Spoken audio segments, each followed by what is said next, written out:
Oh, here's Allison. Let's get to her seat. And we are live. Okay. I think we're live. Okay. Great. Ready to go? Okay, welcome to the Thursday, August 7th meeting of the Legislative Review Committee.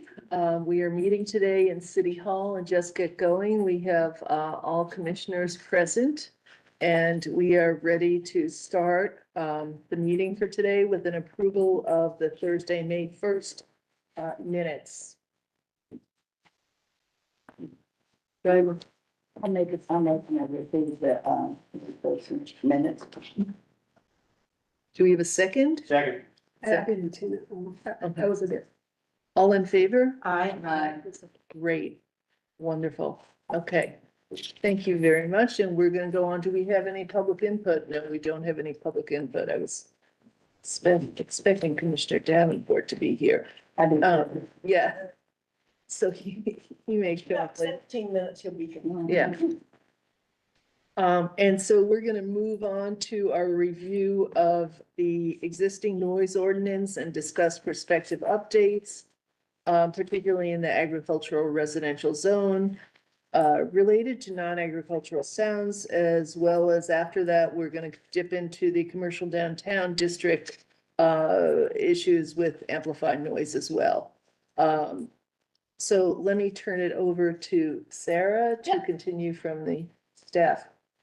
Well, welcome everybody. Good to see you all again. It's been a few months, so we're happy to come back together as the LRC. So if you'll recall, the mayor assigned this charge to this committee in September of 2024. So we've talked about it a few months now. And the charge is to review the existing noise ordinance and discuss prospective updates, particularly in the AR zone, agricultural residential, related to non-agricultural sounds, as well as in the commercial downtown district relative to amplified noise. So as Commissioner Myers kind of shared previously, in some of the last meetings, the committee has requested that we kind of separate the discussion related to agricultural residential versus downtown commercial, because there are some different needs there. So for today, we're going to primarily focus on trying to wrap up our conversation related to agricultural residential noise and some opportunities to hopefully help address some of the problems that y'all are hearing about from your constituents. And then at the very end of the meeting, if we have time, we'll start to touch on some data related to complaints that we've received for the downtown commercial. So in our last meeting, we primarily took our time to review our existing noise ordinance. And so Doug Hansford, who's our building inspections department director, he kind of shared what our ordinance currently states and ran through those requirements with y'all. If you'll remember, our current noise ordinance enforcement is based on whether noise is plainly audible at a specified distance during designated hours and within certain zoning classifications. So part of the challenge that we've been hearing related to this agricultural residential is over in some portions of our town, it is very difficult to enforce any kind of noise violations, especially for commercial entities that are having this noise during their normal course of business, right? That may impact AR zoned residences. And so that's part of the problem that we're trying to solve here. And so some opportunities and some options that came up in our last conversation were there were questions related to, could we potentially look at modifications to our special event permit process? So today you're going to hear from Bruce Lonnie related to our temporary special event permit. He's just going to briefly share what that is. And then you're going to hear from Deputy Chief Harrison Daniel related to our special event permit. So that was one option, right? But can we make some modifications to our administrative process? And then that other option that we kind of discussed was to potentially make a text amendment change to our noise ordinance to see if we could expand it to cover this AR zone and potentially residential multifamily if there is interest from the committee. So to start off, I'm going to first kind of turn it over to Bruce if you want to touch on our temporary special event permit. Very good. And I've got a quick handout. I made 10 copies. So if you're not a commissioner or an attorney, let this go on past. The rest of you guys I know well enough. We can have a little discussion about this later if you want. Well, there was only one there, right? This is a one sheet. There'll be more. quick synopsis of what we have in the zoning code regarding temporary special events. And there's not much, but what's there is what we've been operating with for quite a while. So on the first page on the front, we have the definition for temporary special events, which I think we may be pretty familiar with, but what we've got going on at fairgrounds would qualify as a temporary special event by definition. All right. The thing to understand about how we regulate these is we treat them differently by zone. In the AR zone, I've got language here, AR institutional, IN, commercial general, commercial downtown, commercial rural, I, light industrial, and I, heavy industrial. We have this language that is listed right here in the middle of the page about how we're supposed to handle these. There's 5 conditions that we look at for permitting temporary special events. The one talks about the distance from any RS or RM zoned property. So can be no closer than 300 feet to the property, not to the structure, but to the property. And that's the boundary of the event. So we do have to work with somebody to understand the site plan for the event. With the fairgrounds, where the events take place is not the entire property. Now, it does fluctuate by event, and so we work with these people on a case-by-case basis.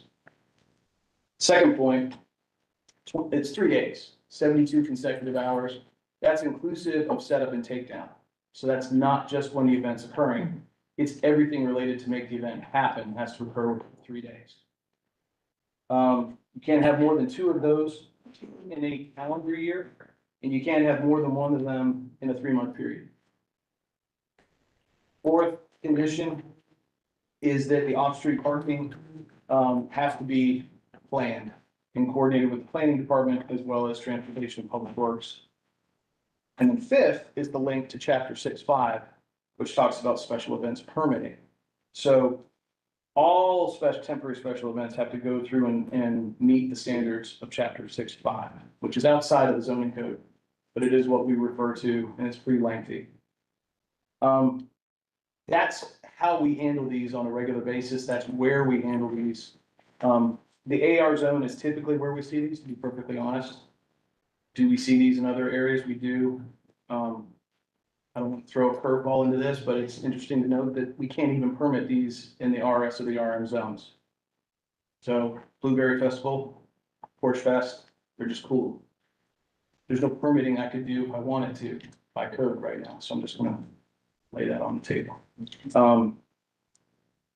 The other option, and I know we're not talking about this today, but I want the language in front of you. We adopted a rural events facility definition instead of standards. This is for AR zone. This was adopted in August of 2018, largely for barns that are used for weddings, to be perfectly honest. But the fairgrounds is one of those facilities that by definition and by function of this special use approval, if they wanted to have something up front to where we didn't have to do this on a temporary basis, if they wanted an approval to operate whenever they wanted within certain tolerances, obviously by code, but not to be temporary anymore. This would be the section of code we would use to entertain that idea. Now, they don't have to do that. And we discussed that the fairgrounds is operating with a sense of having operated prior to these regulations. And so we've been honoring that ability to continue to operate. And we honor it with the issuance of these temporary special event permits. The 300-foot distance is one of the things that by strict letter of code, I think we have some RS properties, or I should say this, we have some AR properties that are single family residential. They're not zoned AR. And so that has been the trip on some of this is we've got some folks living out there in single family homes that are not zoned RS and they're not zoned RM. So this 300-foot definition, they meet it easily because the zoning is not RS or RM for those properties that are nearby. Thank you, Bruce. So if y'all agree, we'll turn it over to Chief, Deputy Chief Harrison Daniel to kind of talk about our other special event permit process, and we'll open for questions related to the differences or any other kind of nuances. Shanice, do you mind pulling up the PowerPoint? And then you all should have a copy of the PowerPoint as well, just so that we can make sure that y'all all have a record of that.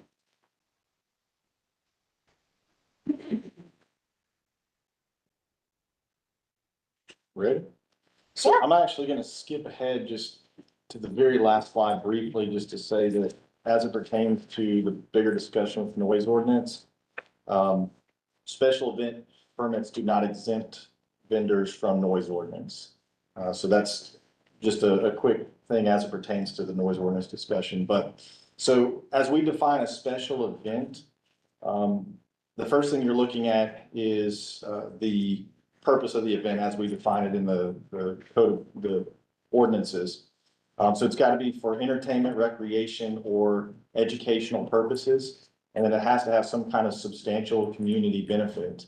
So that's the first part of the definition of a special event. The second part of that is that it's taking place in, if you go to this second slide, that is taking place in a public street, a right of way, public property, a sidewalk, that kind of thing. So that's the first primary definition of a special event when it's required. The second is it can be a private event on private property when it impacts government services on the public right of way, like a street or a sidewalk.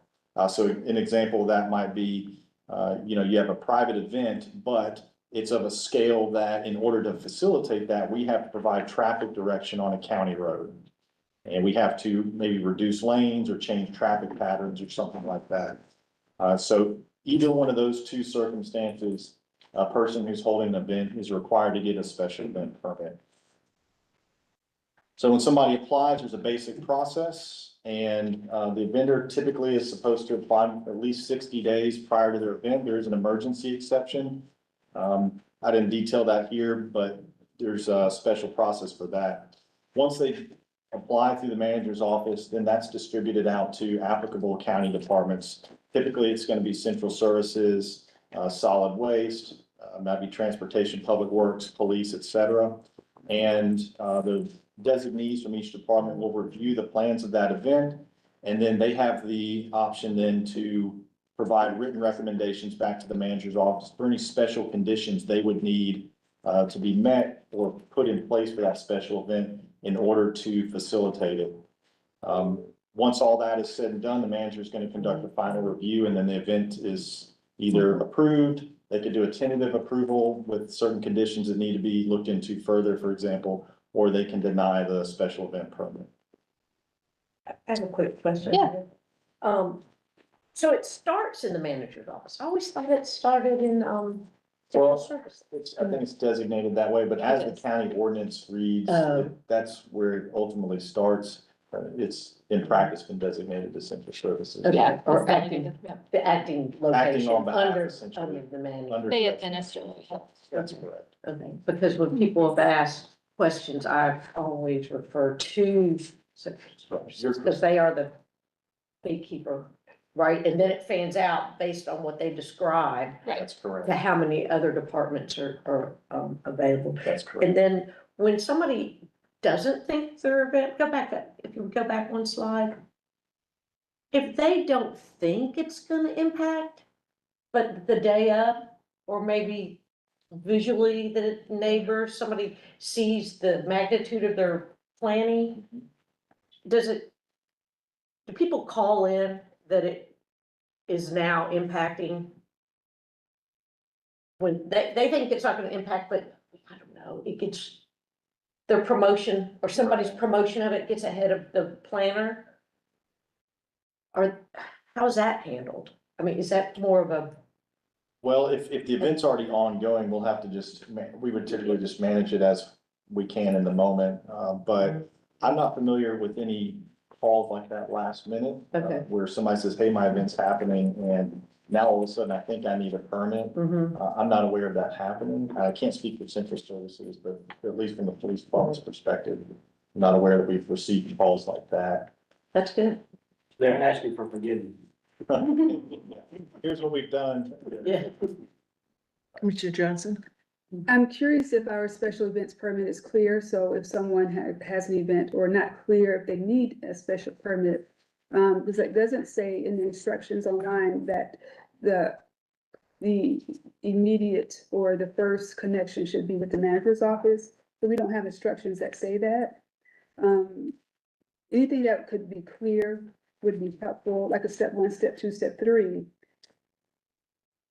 would be ideal for just a resident that has no clue and they're planning an event. Right. And most of the time, I found that people don't know when they need it. It's usually the property manager or the property or the building or et cetera. They'll say, did you check with X, Y, and Z? But, you know, for special events, if there's something that we could have that says planning an event, like a teaser, Okay. click here. I think that will just help people, draw people to all of the information about this topic and then decide, go from there. That's very helpful feedback. And I will say, you know, to Deputy Chief Daniels' commentary, it is technically administered by our Central Services Department, so we would direct them to that administration division before it would actually come to us. Usually what they do is they'll start the planning process and it's administratively handled there unless we need to have manager approval or there's some concern that's coming up related to what we're requesting of a vendor versus what they're willing to do. Occasionally we'll come into play with that, but I appreciate the feedback, Commissioner, and we'll reach out to see if that can be addressed. John?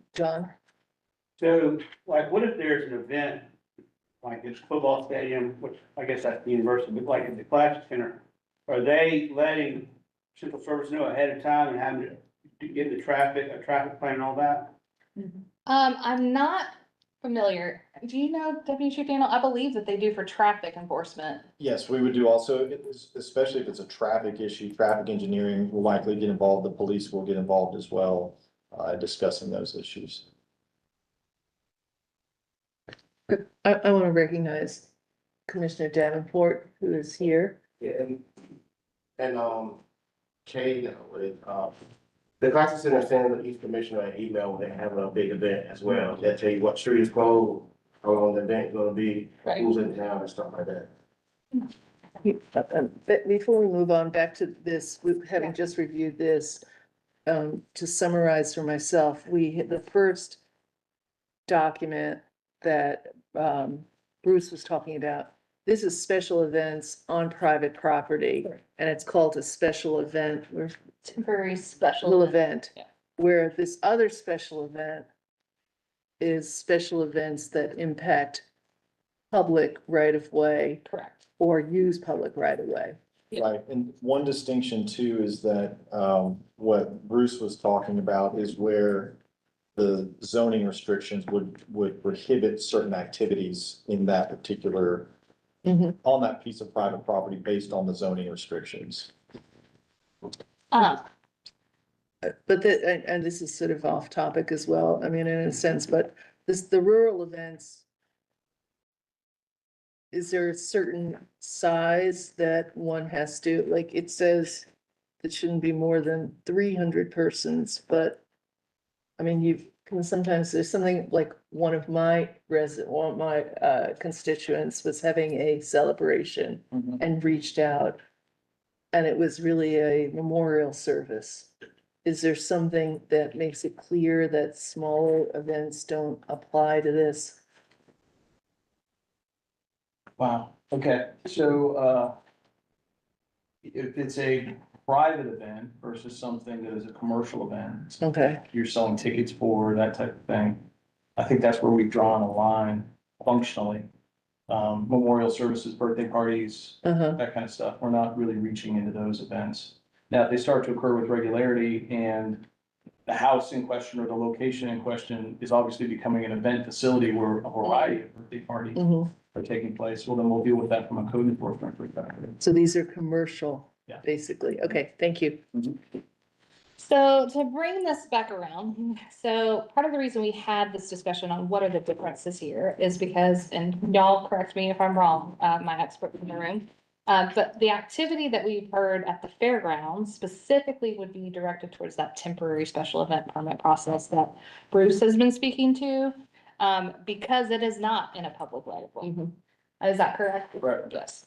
And so one of the questions that came up was, can we administratively add restrictions and requirements to that temporary special event permit process that would maybe limit the amount of noise that would go to residences?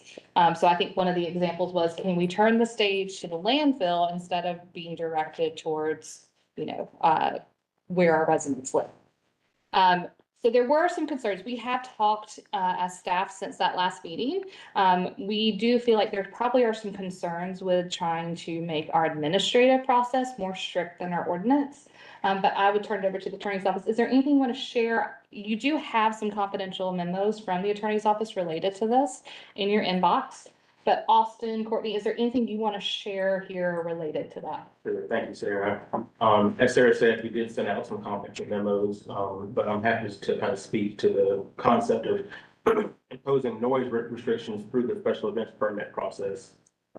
One thing we have to remember is that we're talking about regulations on an amplified sound. And so, music has the same level of First Amendment protected speech as words and other traditional forms of speech do. And so from a legal perspective, we have to navigate the First Amendment and making sure we're not creating any liability under that provision of the Constitution.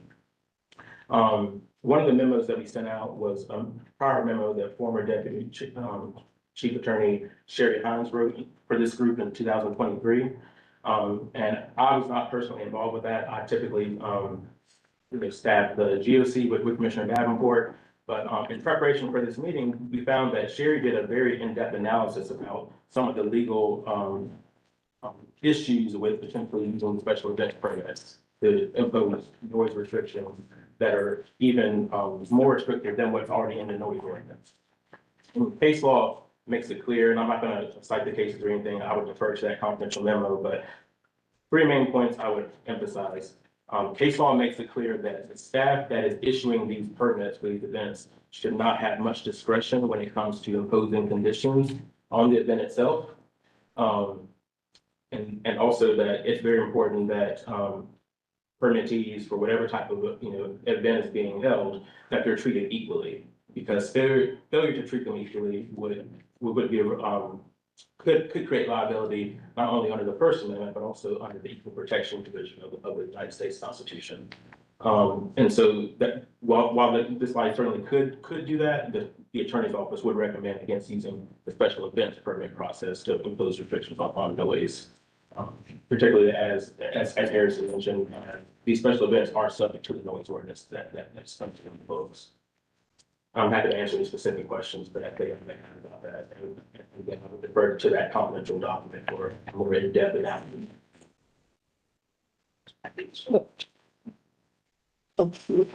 So John. if the special permit have to follow the noise ordinance, then why are we having the discussion? Because the problem is, these special events are getting too loud, is that correct?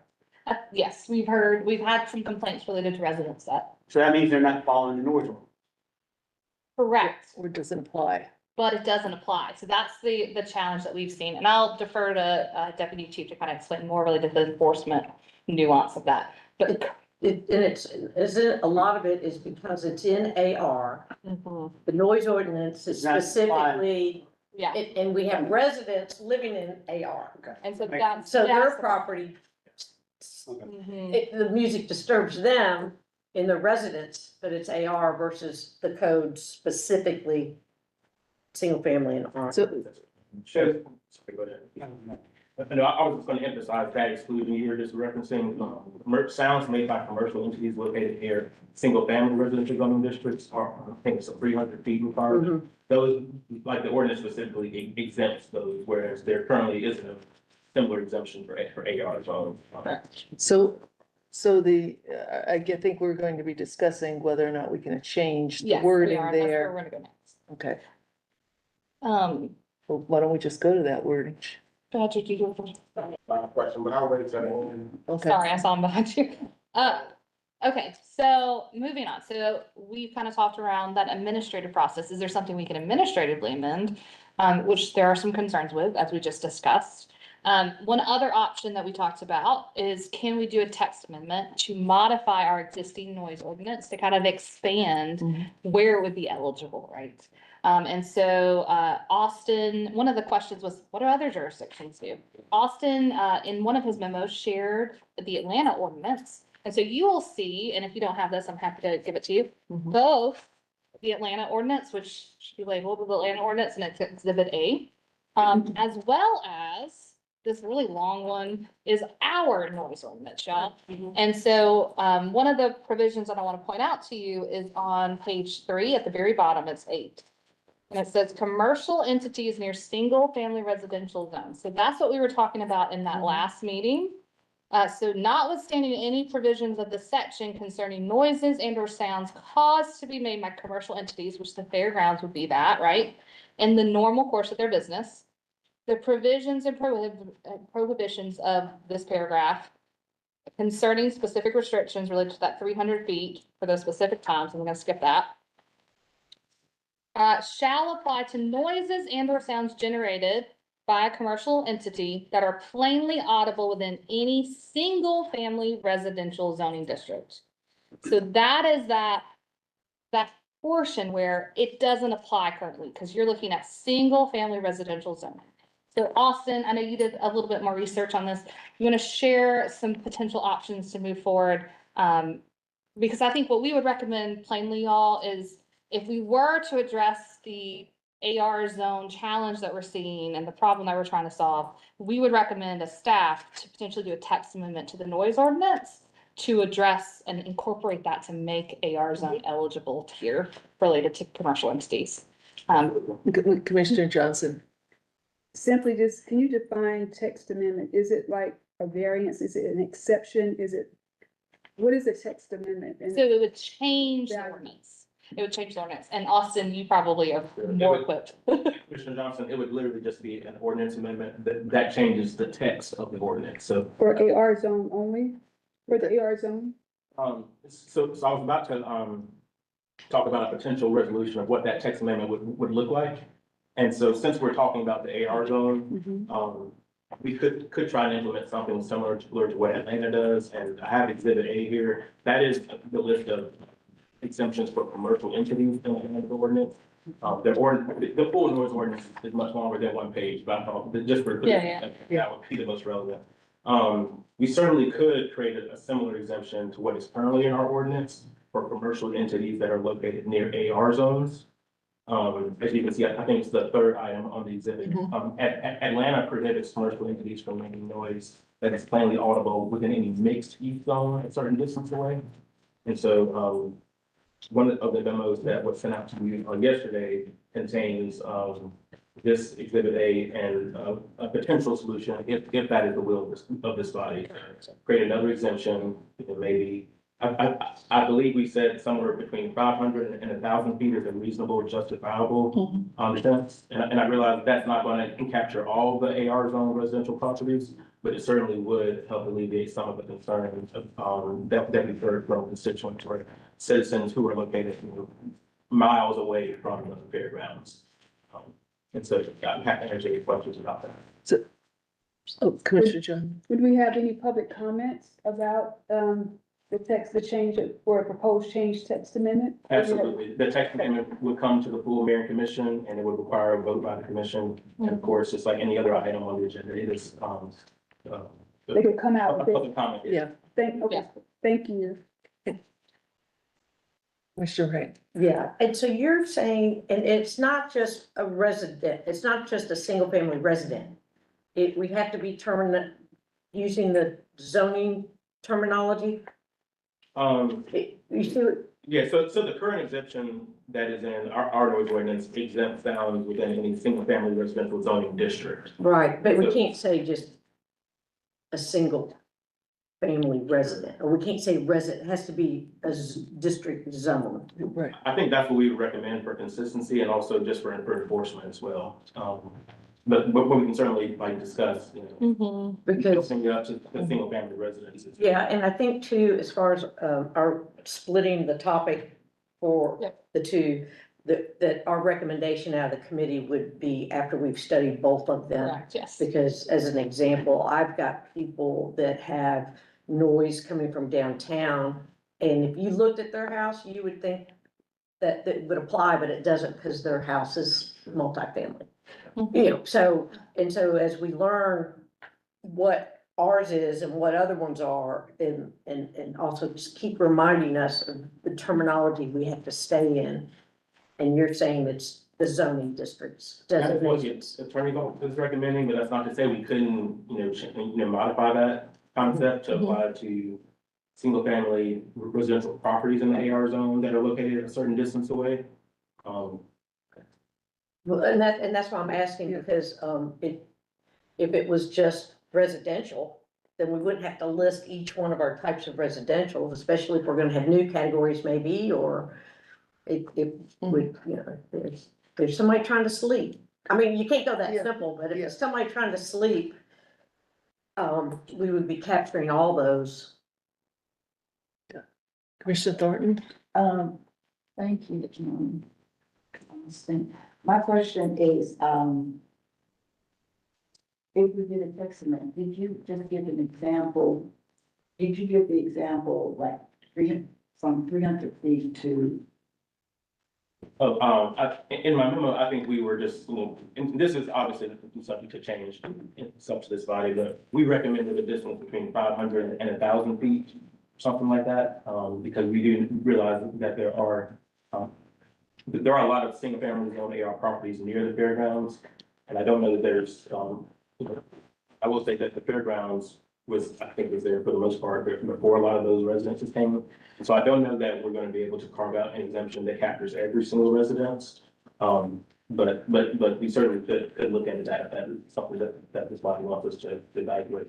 Well, the example that you're giving us, from Atlanta is commercial and not event. Yeah, and not events now, and I don't want to throw a left hand ball here, but that was one of the issues that came up with the rezoning we did. With the rural, there was concerns about the 300 feet in connection to the resident. So as we move forward with whatever we're going, and I think that whatever we come up with, I think we should, so we're gonna have to come back to this. Look at commercial as well as event, because that was a heated issue. Or one of the heated issues. So I'm putting it out now, so, 6 months from now, we're not coming back trying to figure out a, ordinance for commercial. So you would be saying then, in a sense, amending this to say commercial entities and special event, Yes. whatever this other term was, near, and then single family RM and AZ or somebody, agricultural. So, but you have wording, you would then provide us with some wording at our next meeting? Yes, Based on come your back with response? potential text Right. for that. The other thing I would say is, I think the way we've interpreted the ordinance is that these, event spaces such as the fairgrounds, that those are by definition commercial entities that would be covered under this exception. But for my constituents, it needs to say, commercial. I don't want to get specific and say, EI and I'll just say commercial. Okay. So the special events are typically, I thought legally we wanted to improve what's happening in the ordinance pile of paperwork, not the special events pile. Is it? And so that's the advice we're getting from legal. Right, it's to amend the ordinance. It's to amend the ordinance, not the special events. Right. That goes Yeah, that, it's a subset. Yeah, The special events are a subset of Yeah. that. And, the distance, when you said, and I hear that improving also the distance, making it further out is now enforceable. You said 500 or 1,000. We need to have a specific amount. We can't have a range. Yeah, Absolutely. yeah. And I- Don't come back to work. And I provided a range for this body to, use that as a starting point for the discussion. Yeah, I don't just feel wanted that to, I have a strong I just didn't want to get opinion. confused with your choices you're giving us, because sometimes it's easier if you just let us know what's better. Yeah. Just tell us, clear. So we can come back next meeting with With- proposed with text. the- So the choices we're discussing part of the discussion and the paperwork we'll see next is more of the recommended Yes. Yeah, math and verbiage coming from you. I like that. Thank you. I am concerned here with the last statement in this, that in this email memo of the one that came out yesterday, where you bring up the importance of considering the impact of special event permits on all events in Athens-Clarke County, and the applicability of the noise ordinance if we change it as well to these activities. For example, it would be important to consider, as we referred to before, the fair application of this on events like AthFest and Porch Fest and others. So could you comment on that at all? How, Well, I would just say that, if we do take this route with the text amendment, we just need to be thinking about the fact this may impact other event spaces. is there, The fairgrounds. but there's a time, is there a time in here for these events, a time limit? So, Yeah. Yeah. Times Yeah, of they're day. fine. Times of day is part of the ordinance. Okay. John, did you have a comment? Yeah, so on the special use, it can only happen once every 3 months. Twice a year. That's Twice what a year. And no more than one in a 3-month period. So what is the fairgrounds do? They're not getting a special use permit for that? No, They're grandfathered in. Okay. But when we have stuff downtown, we're having to get special use, it's happening more than twice a year. Not the same person. the same. Person, okay. And I'm only saying that because we had special events in LRC. If we Yeah, hadn't we had did. that as a committee assignment, I wouldn't have been as. That's also the difference between private property and the public right of way. So downtown. Different process. Public, in the public realm. So they're getting Commissioner Thornton? permission for the government, the impact, the solid waste, the closing the roads, the parking spaces, all that. So that has the difference of what Bruce was explaining and what Officer Daniel, Commissioner Thornton? Deputy Chief Daniel. I threw in the part about, commercial, and with, special events. Is there a special, if the commercial have an ordinance that is separate from, the event ordinance? So if we did a text amendment, would you include both in one text amendment? Or are there two different amendments? Two different ordinances? I think I understand what you're saying. So we would just be doing a single text amendment to the noise ordinance that would capture both commercial and. Okay. Okay, got it. Commissioner Johnson? I wondered what the significance of the limit on private owners in the AR zone, especially events, the limit to 2 per year. What's the significance of that? Like, how did that come about?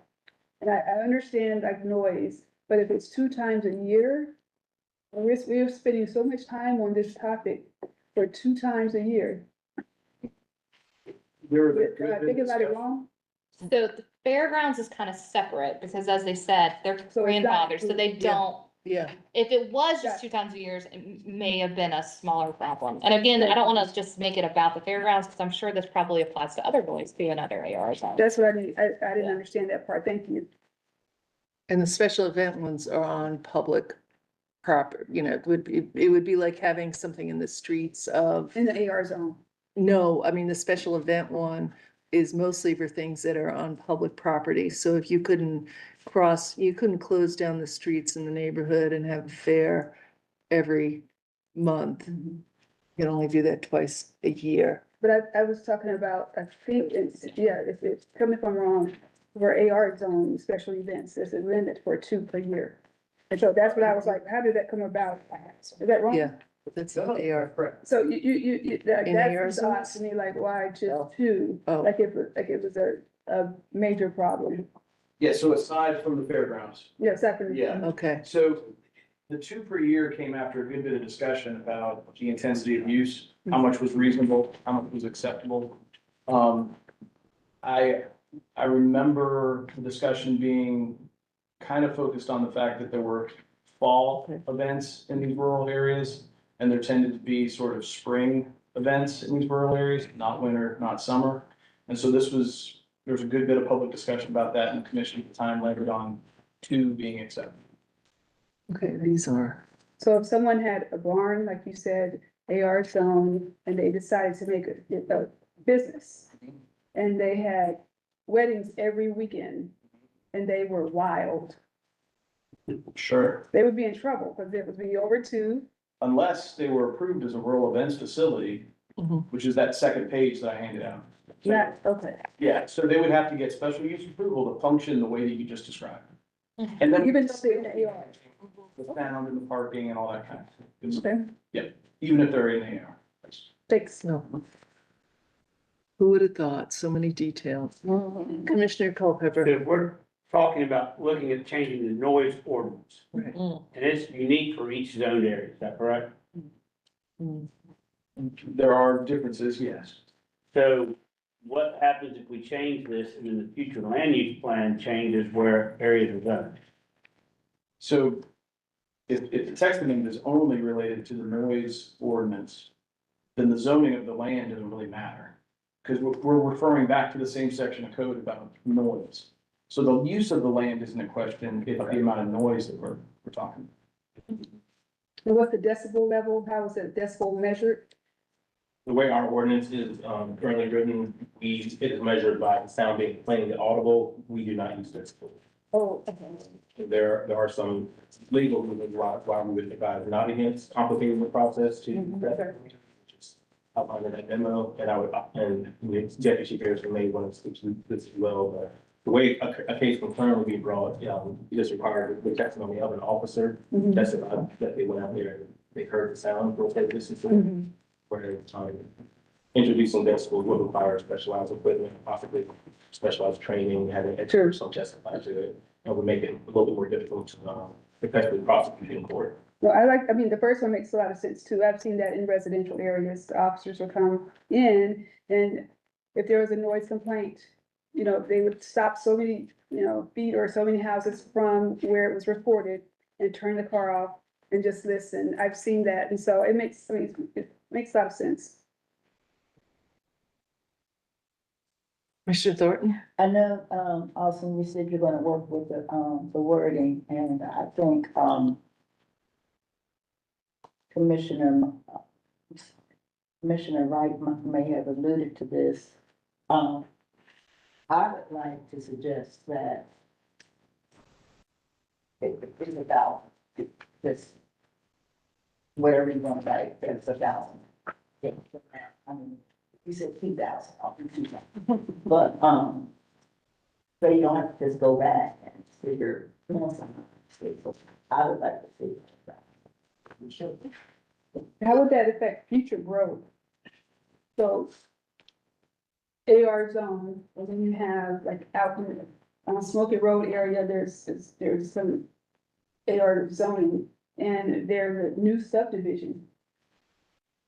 Like the business was there first. Do we have any concerns about that at all? Or is the ordinance?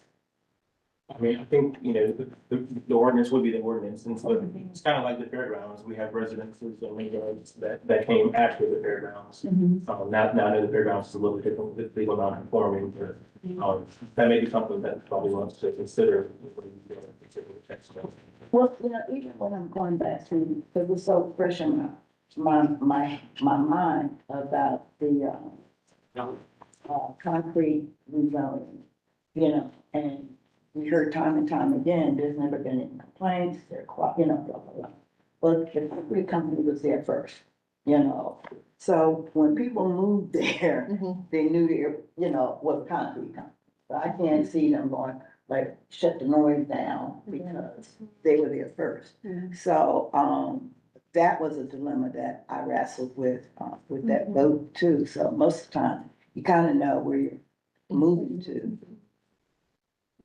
It also seems to me that the further distance, as Commissioner Thornton, was leaning towards liking. I think that, in my mind, matches what we're hearing literally with the technology for louder sound. Yeah. I think that maybe there's the ability for that sound system to be going further than we intended, even with it being a small thing. I mean, think back how big a speaker would have had to be put in place to get as far as some of this was written up. And now, I'm thinking that they're very easily projected that way. And the other thing is, we've been working on this for a minute, and right now it's 300 feet. To add just 200 more feet. Yeah. It's like, we just kind of, Mhm. we could stretch that out and wrote, but we spend a lot of time, so we need to make a significant, change that, are you okay with that, Patrick? Patrick, why don't you go on up to the top row now? Yeah, yes. Patrick's. And in fact, for Patrick's sake, I wanted to clarify what the time was. The time, like if this sound was at 9:30 at night, would this noise ordinance affect it? How you 11 could, p.m. It's 11:30, 12 o'clock. okay, so. So the complaint, because we had that list of complaints, so I think that's just important to, when we're communicating to people, if we make this change, that, the complaints that came in about noise at 8:30 or 9 would not be addressed by this. Can I make some comments? Yes. I don't want to hijack your meeting. No, we want you to. Shanisha, can you pull up a map of the fairgrounds? Oh, you're and- prepared to take over the meeting. I And like span out?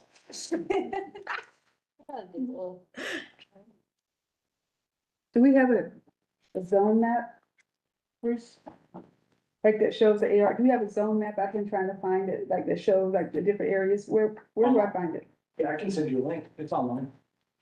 Is that the one? Like just for a resident that's watching, like if I just, You look on, click on the side, on the left-hand side. Just go to Google Maps.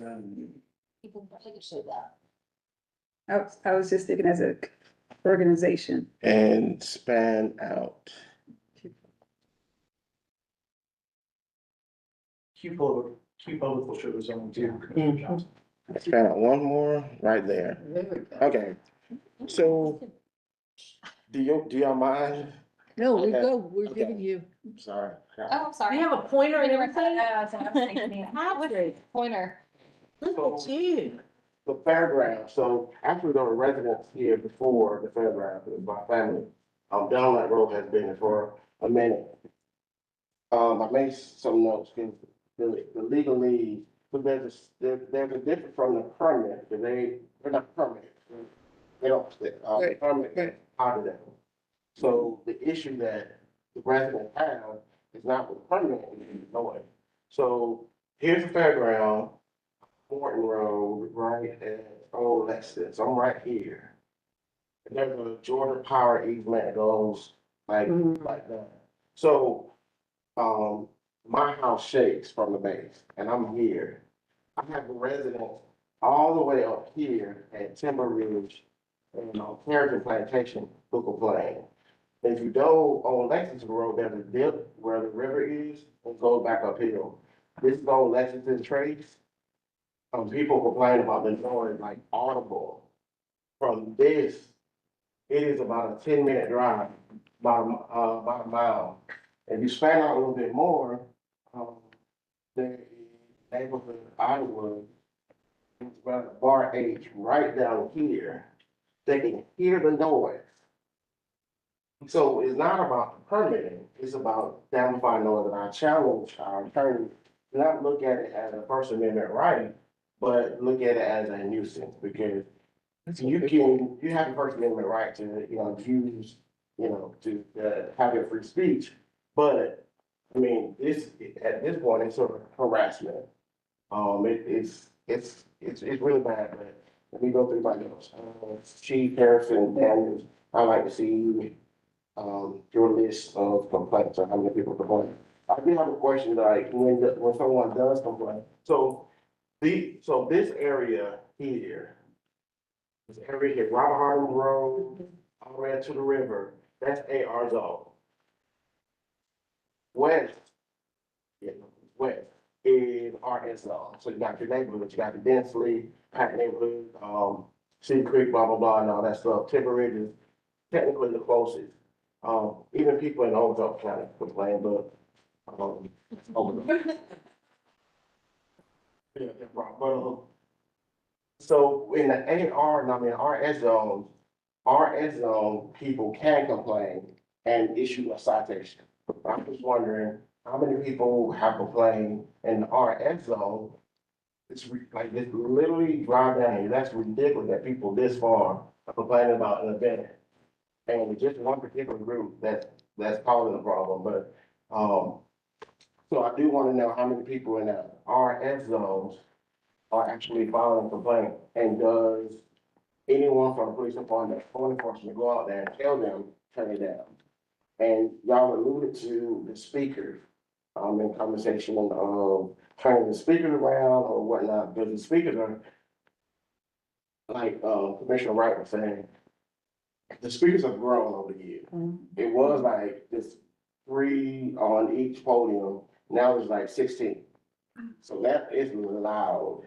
So I went out there, the last time this group had an event, and people had earplugs. Earplugs in their ears, so they came there knowing it's loud. And when I talked to one of the persons, he kind of mocked me, so I went on Facebook and ran it, so I do apologize, but, they just seemed like they didn't care. I'm so sorry.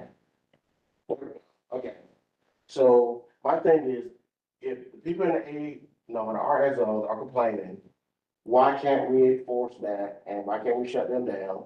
Are there any citations? And what is the citation, how much does it cost to increase those citations? And who's actually at these events paying for that? Like, how many times have we actually, I know I've several times went down there and told them to turn it down. And there are a couple of my family members that asked them to turn it down, and they do, they turn it down, but, you know, you get crumped, you get tight, they turn it back up. So it's just back and forth, but, why? And I watched the last few meetings, and I do get confused with the legalese, and I know y'all working on it, just make the, Noise ordinance. noise ordinance universal. I'm ready to go to the Supreme Court with this, but find a way that, I know grandfather and all that stuff, but, and the question on commercial entity, I'm wrapping it up, I'm almost done.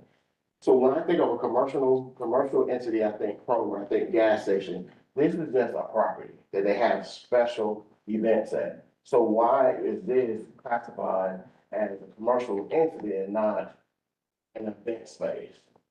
That makes any sense? Mhm. Like Claxton Center will be considered an event space, but they have events there. But this is considered a commercial entity, and I just want to know that I understand the definition of commercial entity.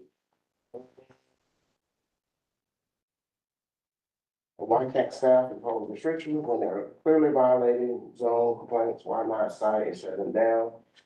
Can't impose on special use permit. But hopefully I explained that. There's a lot going on, but, what is, Chief Danton, what is the process when a RSO residents complain? Do y'all issue a citation the next day, or how does that work out? So the officers have discretion to assess the situation that's in front of them, but if there is a violation of either ordinance or state law, then we expect them to address it, whether that's through a warning or enforcement. So for noise ordinance, if something where they're gonna take enforcement action, they write a citation, it would generally be done the night of, while the activity is actually going on. So is there a limit on amount of citations? Or is it just in perpetuity, they just keep getting citations there? You could be recited anytime there's a violation. So, Yes. do y'all address that? Like, if you're getting several citations and violation, that there needs to be I thought after 2, you getting shut them down, right? But And we will have the police department address that, so we can, so you're concerned about the multiple offenses, right? We are looking at right now, I think the solution that's being put forth is the use expanding the ordinance to apply to that area. And I think what you're talking about with the first one really is the enforcement as well, the other piece of that. So the ordinance plus the enforcement. Commissioner Thornton? The situation, and I assume, okay.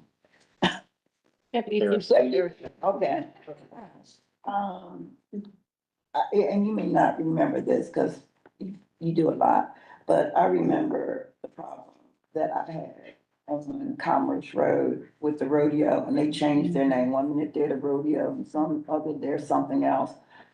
But the problem that we discussed here, they would get the citations and then pay the citations, because they make the money back. So just giving them the citations was not, and I think that one of the other problems was, I think you had to have the owner or the owner there or something. It was another gap that there was a loophole. Now, I've done a nuisance, complaint about property. They locked that guy up. So I'm wondering, are we, because if they're making money, they're gonna pay that $200, because they're gonna make much more than that. So, I haven't had no complaints lately about, rodeo, but I know they always change management.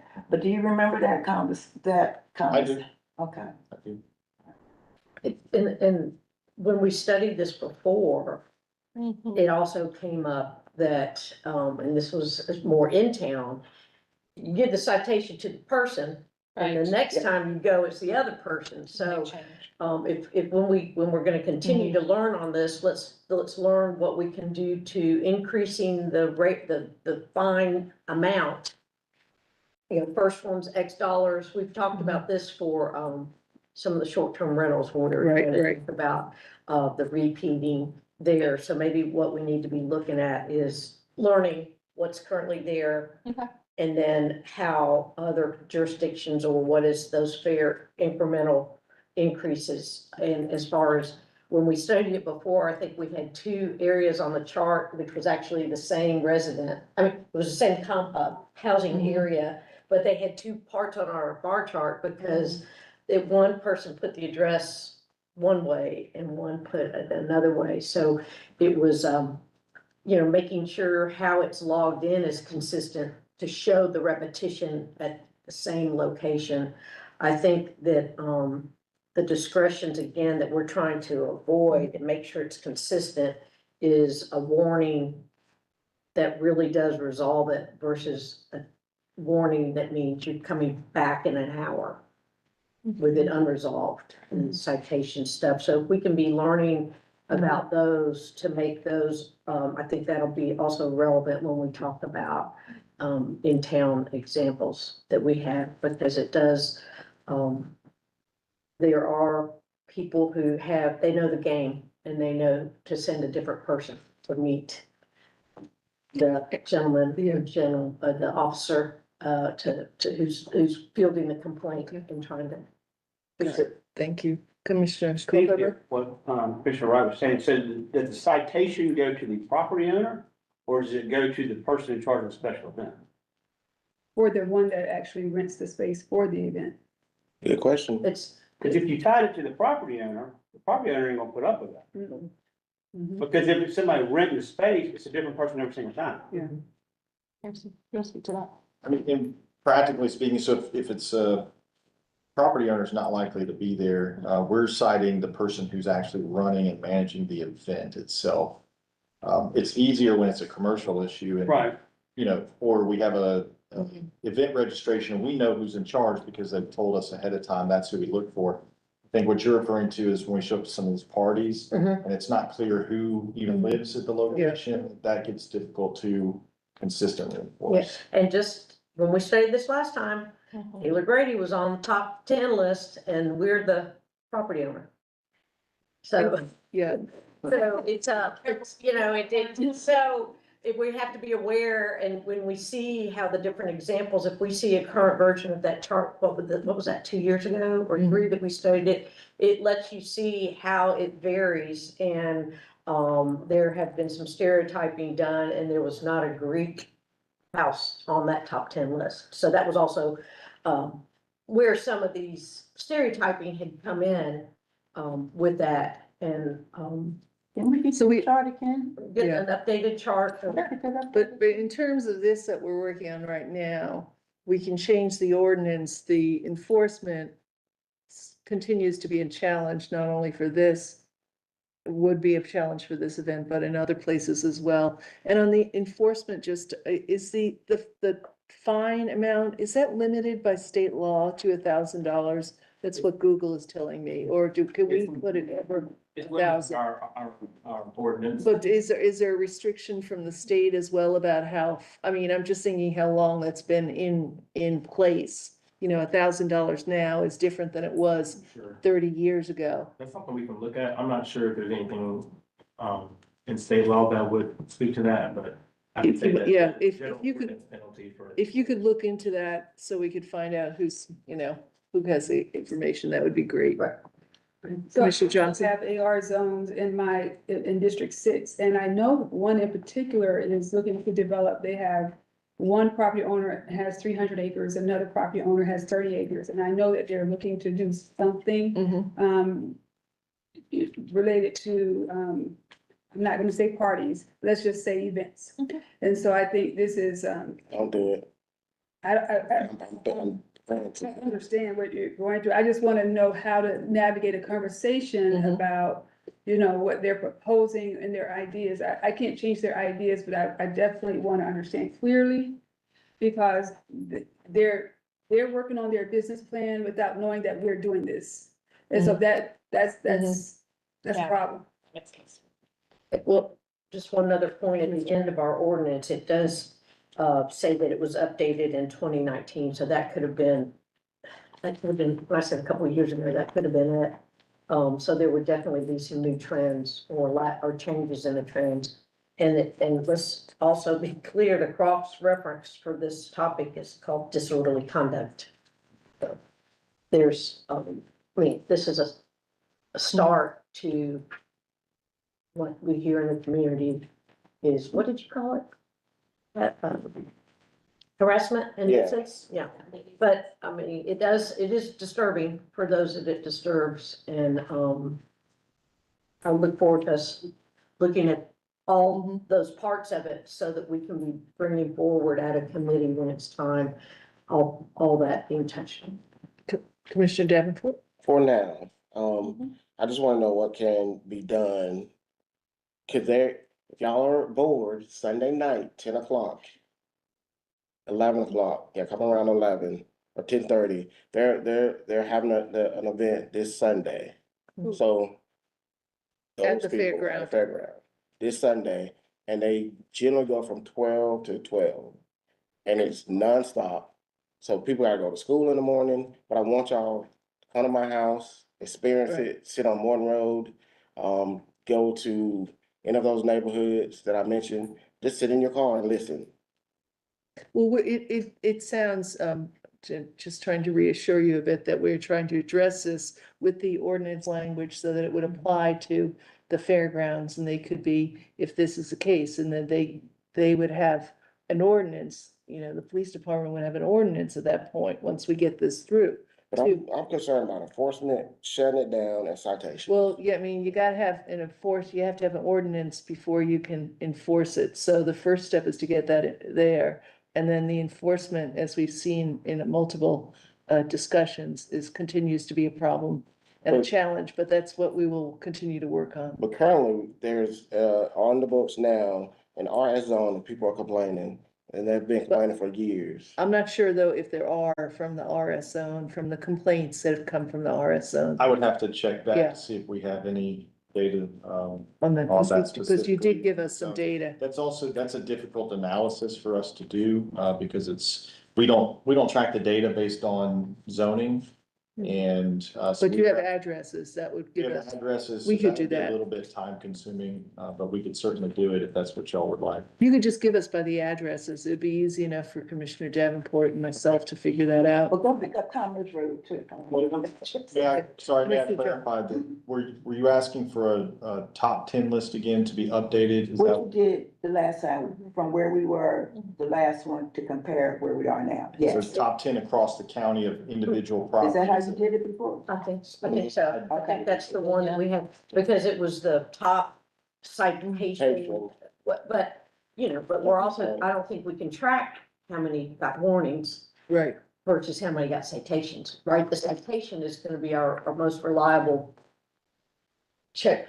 We can track the disposition of the call, which is typically, so it could be warning, could be a citation, it could be something different, but we can track that disposition and provide that. Yeah, because it could be that they got 10 citations, but there was also 30 calls of those other categories. And then, because that's gonna help us for both of the topics, understanding. And it would also give us some of that distance, thing as well, because if they're calling. Yeah. And the distance is the 300, but there could be somebody who's, but. Yeah, like you're saying further. And do you think that clearance from the power is also sort of shooting the volume down? Because people in, Demo? people in Timber Ridge and off of Whit Davis Road shouldn't hear it either. But they do. They do. And so that's not involving that. I just think, the people in Idlewood and, Bar H, they can hear it distinctly because of the power line, but still, like, that's 2 miles. No, there's something to be said for the terrain and how noise carries, for sure. Commissioner Johnson. I agree with what Commissioner Culpepper said earlier. I think the solution may not be that night, but if you stay focused on the property owner. I remember, like having a rental property, if there was a complaint from one of my neighbors, I would handle it with the renters immediately. So I think if we look at it that way, I think it would be more sustainable and the owner of the property would be more involved and be more invested because of course they want their property to be rented. But if there's gonna always be a challenge and that property owner knows it, because now we brought them into this conversation, I think that they absolutely care. More so than the person. So if there's a delay of a day, contact the property owner. The property owner has a decision to make about re-renting to others that will do that, or maybe including that in the summary before you sign the contract. This is a hard and fast, you cannot go over this. Is that helpful? Oh, yeah. I'd be interested in seeing whether legally you could, there's any, or code enforcement, if there's any, anything that we can know about right away where it was like, well, no, you gotta do the person who's creating the problem, not the property owner. Yeah, I would defer to Austin on that On question, that. as to whether they're responsible legally. I have to take a closer look. I know that for a lot of the quality of life ordinance violation, we typically cite the property owner. Yeah. And so I think that just hearing some of the concerns from Harrison, it sounds like our current practice is just like the event operator who's on scene. I was like there may be some value in seeing if we can take down the information on the scene and then track down the property owner, issue the citation at a later date. That assuming something with that. There's something, And some of the stuff that we had looked at to piggyback on that idea was that the warning did go to the person making the noise at the time, that it was audible and met all the criteria. And then there was a letter sent to the property owner notifying that had happened. I don't know that it actually had citation to it, but it was a notification. I think that covers a little bit of what Commissioner Johnson's saying, that, The one time I got a pass, the second time I got a fine.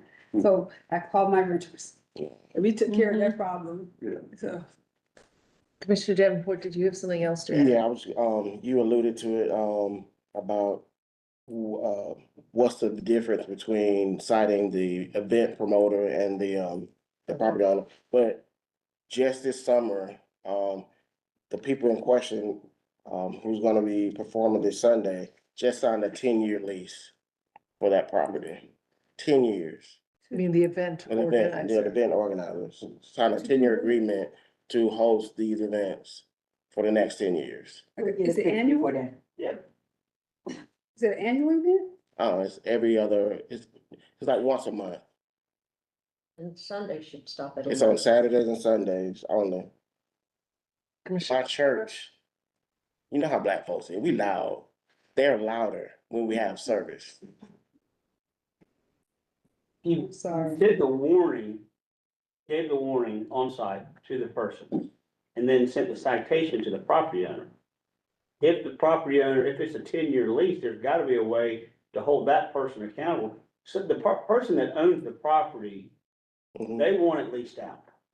So you hold them accountable and they make sure that their tenant is behaving, or they're not gonna be able to, you can cancel the lease, or we can revoke the lease or something like that. That's the only way we can hold people accountable, is if it ends up going to the property owner, the warning on site. And then we have access with a tax map to figure out who the property owner is. Yeah, So we'll learn more from the attorney's office on how that could That's something. play out. If it's 1,000 feet ain't gonna help you at all, it's still not gonna fix your problem. Yeah, the 2 miles. No. No, it's if it's beyond the 1,000 feet, it would help the problem, It would, yeah. because then they could then he could file the complaint. He's Right, more but than- it's already in that. yeah. I mean, in the No, RS. right, but there's no ordinance. ordinance now. There's no No. ordinance that they can Yeah. enforce, because it's in the A zone. Okay, I got Yeah. Cause he's saying the RS. But there's RS next to it, so can it be enforced because of the RS? So that's why I'm That's trying to what we were figure out. asking, Yeah. if there were RS. Cause it's complaints. enforceable now in RS zone. If someone in the RS zone can hear it, they can call in to the non-emergency and file a complaint. But like, how many of those, what's the enforcement like? How many people have to call to say, hey, y'all need to shut down, y'all need to change it? And what the parameters behind that? And I was told after 2 major citations, that the event would be shut down, but I don't think that's true. I don't think it's in our penalty boxes. It's not part of the ordinance, to Yeah. shut an event down. That's not currently. Our authority under the ordinance is to cite.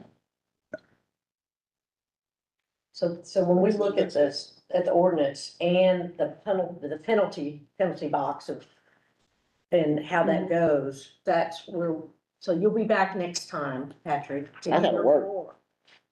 Yeah.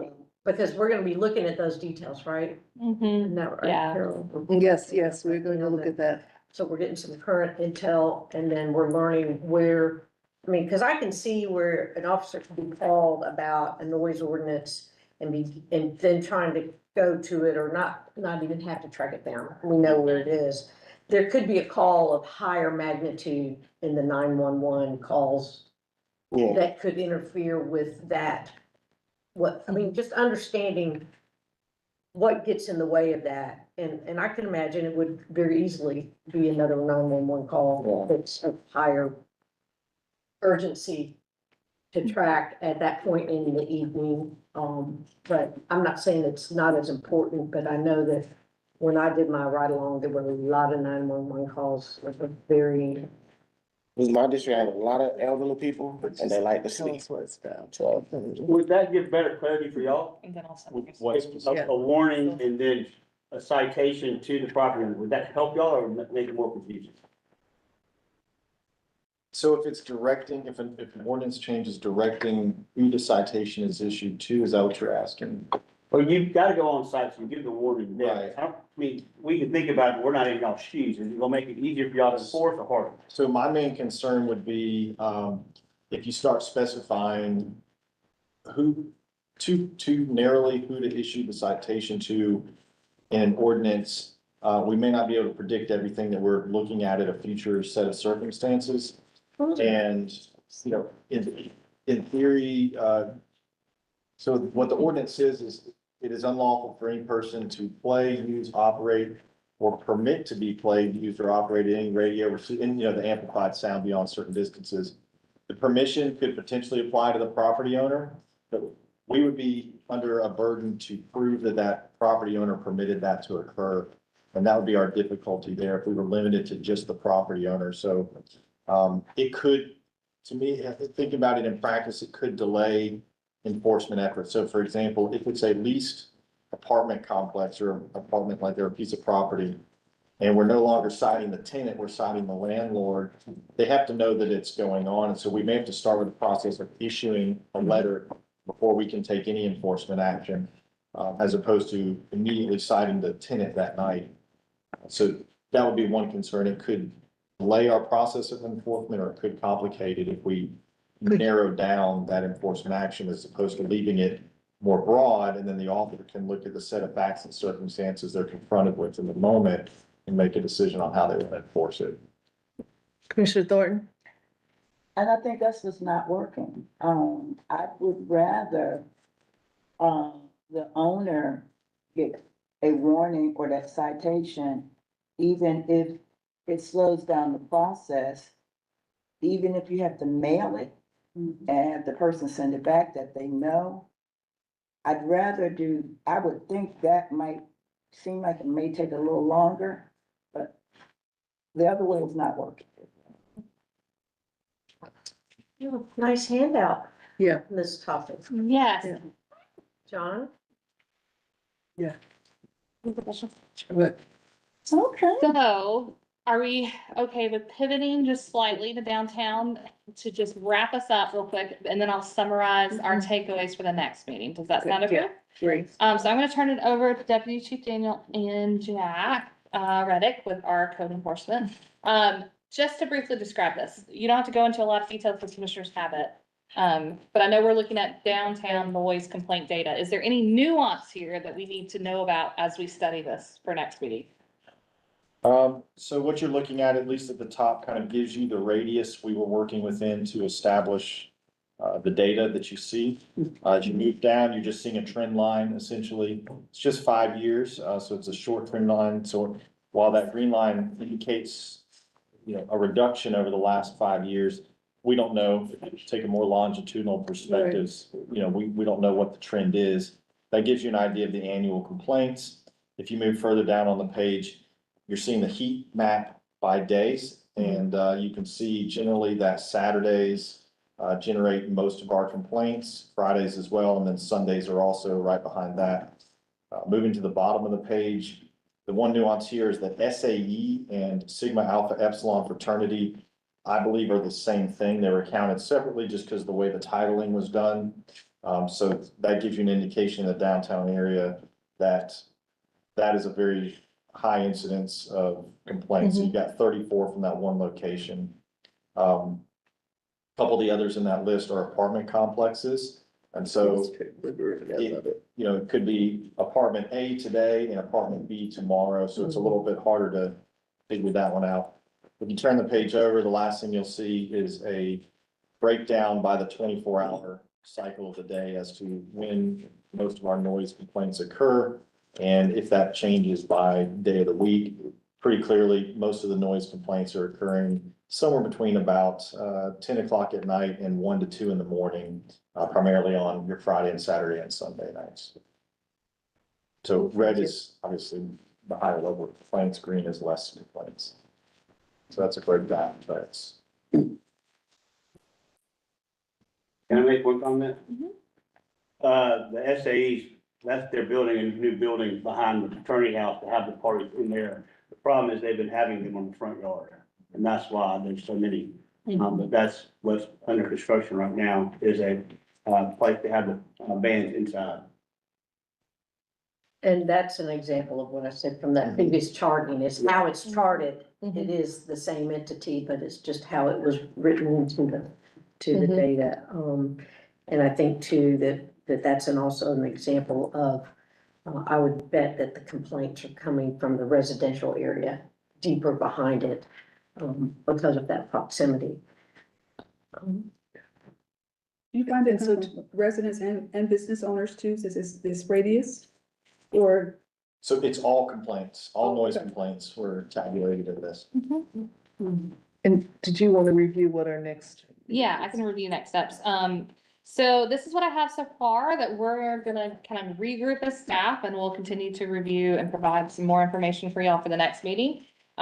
So we are going to go ahead and start to draft that amendment to the noise ordinance. It'll just be a rough draft, y'all, so it's not going to say that that is set in stone. What we're gonna want to hear from y'all in that next meeting is how you feel about that, right? Like, are there concerns with what we're drafting? But we're gonna let the attorney's office kind of take the lead on drafting that noise ordinance with any kind of nuance from the enforcement side that we need to be aware of. We're also gonna look into that overview of the penalty side, because I hear that's a real important aspect of this. So I think next time what we'll do is we'll come prepared to kind of explain what the current penalties are in our noise ordinance. And then, Austin, if you and Courtney will take the lead on looking at, are there any kind of state law, provisions related to maximum penalties that we can have? And are there any kind of nuances there from a legal standpoint related to citing the event promoter versus the property owner? So, or both. Or both, yeah, yes. Yes. We will also work to prepare that updated chart of the top 10 noise complaint, vendors or addresses Already, from across the county. So that won't be limited to just downtown. It'll look throughout the county. we already have a top contender in the latest handout.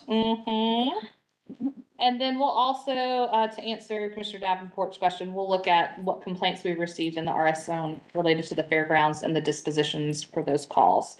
Is there any other information that would be helpful for us for our next discussion, especially related to downtown, or is there other information that would be helpful to the committee as we I progress? do have a question, clarification on the downtown. Is our concern there more the enforcement, or are there anticipated changes to the ordinance that may be needed? Well, when we go deep into, that's why I'm glad that the ordinance coming back to us is in its rough, because we've only talked about half of the assignment. Right. I've got David Lynn from the Downtown Development Authority who wants to be involved. Perfect. And, we had also talked at the beginning of this was addressing, I think Bruce brought it up, of making sure public places, we're about to have College Square renovated, we're about to open the Hot Corner Mural Park. Mhm. So we're also dealing with more public places that could be having the noise, amplified. It's not what's coming out, it's Right. not what's being heard, it's the volume of it. And we also have private properties, Plum Park would be the one that is being heard all over. And then, Commissioner Link also wants to be involved because, there's a brewery that is also getting these complaints. So I think what we're touching on, increasing the distance for this more concentrated area, it's gonna be relevant quickly. Mhm. But I think the enforcement part that we're already touching on is definitely gonna be a proper overlap for that. Is that covering what you? Yeah, I I'm mean, we're- kind of to we're some not degree, diverting. but we're not going into that question of amplified noise. When we have someone who has a special event permit and is using the public right away, but then we have someone else with special, who's trying to talk them out, talk over Well, we them. have talked. Is that, about but is that included in this as well? It was the idea of you have to have a permit to have amplified music. So And that may be that included should in be this. Part of the Okay. downtown discussion. Yes, and the fairground too. So I think. So that would be, and so when we get talking about that, it would be, well, how is it that you get to have amplified music? And then, but again, what we've learned legally, the ordinance has to have the details. And then if we talk about who has to have a special permit, it still has to, it's the ordinance first.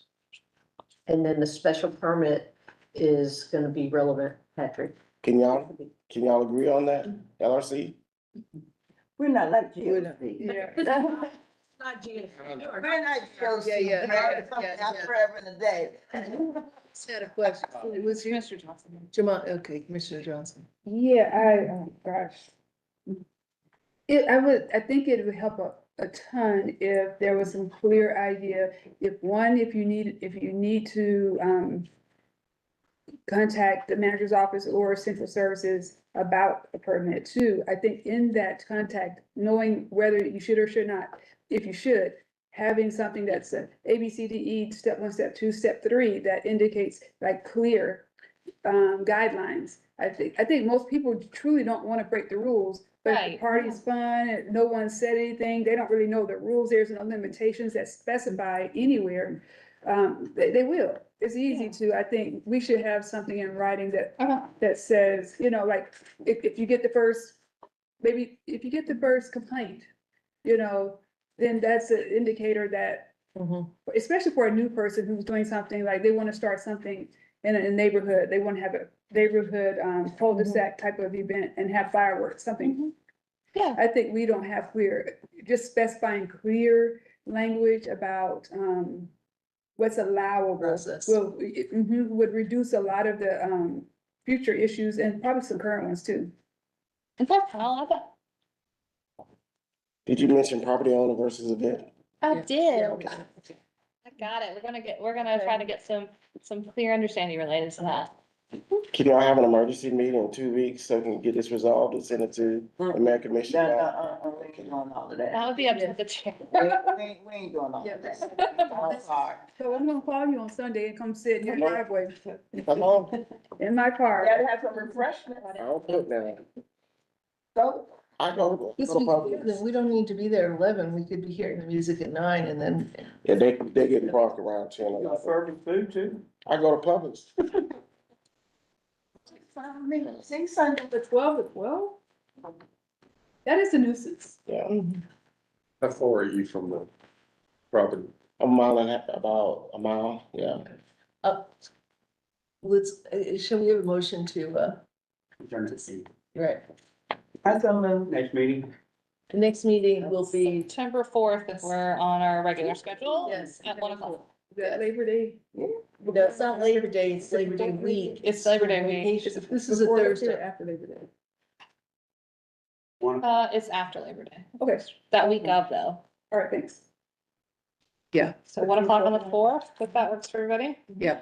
If not, communicate with Chair Myers. Okay. A motion to dismiss and I'll make a motion to dismiss. Second. all in favor?